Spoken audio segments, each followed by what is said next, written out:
So, ayun mga mima, dumating na nga itong in-order nating premium flask from Mr. Rick or Mr. RIC. So, ayun, naka-bubble wrap pa yun kanina. And, meron pa siyang box. And sa loob ng box, meron pang dust bag and naka-bubble wrap siya ulit.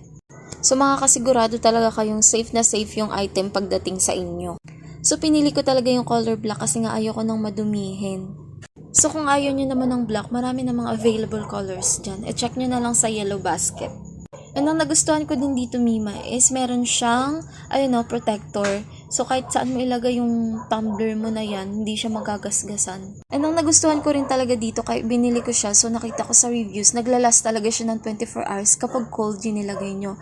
So, kapag hot naman is naglalast siya ng 12 hours. So, kahapon to dumating and tinry ko kaagad, nilagyan ko siya ng cold water and may konting ice. So, hanggang ngayon, malamig pa rin yung tubig. At ang kagandahan dito, is BPA-free siya, toxin-free, and hindi siya nagra-rust. Hindi pa ako sure kung 40 ounce na yung pinakamalaki nila, pero 40 ounce yung kinuha ko, 1.8 liters na yan, so saktong-sakto na yan pang buong araw nyo.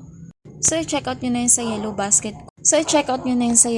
Kasi hindi kayo magsisisi, 300 plus pesos lang, tapos ganyan nakaganda, and high quality pa.